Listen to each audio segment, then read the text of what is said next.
नमस्ते, वैशाली रसोईमध्ये स्वागत आहे। आज आपण पनीर टिक्का करूया। येथे मी 200 ग्रॅम पनीर घेतले आहे। एका बाउलमध्ये मी आता 50 ग्रॅम दही घेत आहे। हे दही आपण चांगले फेटून घ्यायचे। दह्यामध्ये आता आपण 1 चमचा मीठ, 1 चमचा काश्मीरी मिर्च पावडर, येथे मी जिऱ्याची पावडर घेतली आहे, ती मी अर्धा चमचा घालत आहे। धन्याची पावडर आपण 1 चमचा घालायची आहे। अर्धा चमचा चाट मसाला घालूया। येथे मी थोडी कसुरी मेथी घेतली आहे, ती घालूया। येथे 4 ते 5 पाकळ्या लसूण व अर्धा इंच अद्रक घेतले आहे, त्याची पेस्ट करून घालूया। साधारण 1 मोठा चमचा ही पेस्ट झाली आहे, ती आपण या दह्यामध्ये घालूया।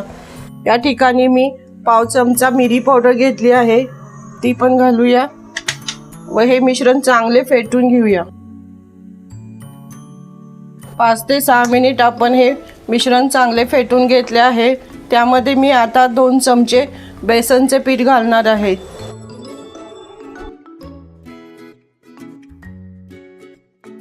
येथे मी 2 ढबू मिरची व 2 मीडियम साइजचे कांदे या पद्धतीने कापून घेतले आहेत। याचे चौकोनी काप करायचे, हे या दह्यामध्ये आपण घालूया। त्याच पद्धतीने पनीरचे हे काप करून आपण त्यामध्ये मॅरिनेटला ठेवून द्यायचे। या पद्धतीने पनीरचे काप करून घ्यायचे।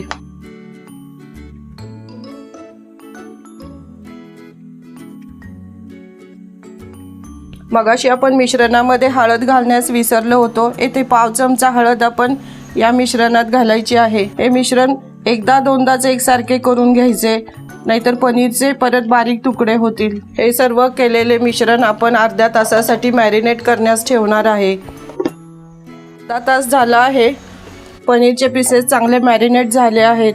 या ठिकाणी मी स्टीलचा स्कीवर घेतला आहे, पण तुम्ही लाकडी वापरा, लाकडाने हे छान लावता येतात। येथे मी कांद्याचे 2 काप घेतले आहेत, ते लावून घेत आहे।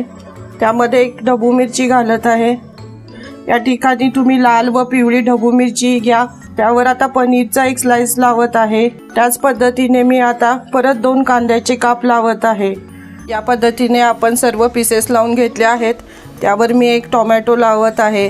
टोमॅटो तुम्हाला आवडत असल्यास लावा। येथे तवा तापवण्यास ठेवला होता, त्यावरती मी हे पीस ठेवत आहे। त्यावर आपण आता थोडेसे तेल घालणार आहे। दोन्ही बाजूनी हे पनीरचे पीसेस आपण चांगले भाजून घ्यायचे आहेत। गॅस फ्लेम मी आता कमी ठेवली आहे।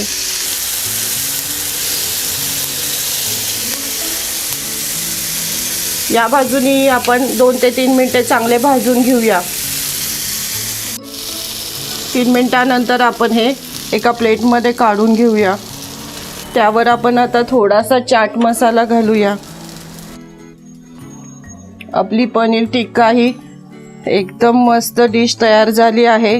तुम्ही माझी ही रेसिपी जरूर करून बघा।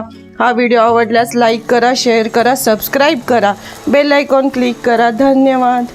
आपणास माझ्या रेसिपी आवडल्यास या व्हिडिओला लाईक करा, शेअर करा व सबस्क्राईब करा व पुढच्या रेसिपी न चुकता पाहण्यासाठी बेल आयकॉन दाबा। धन्यवाद।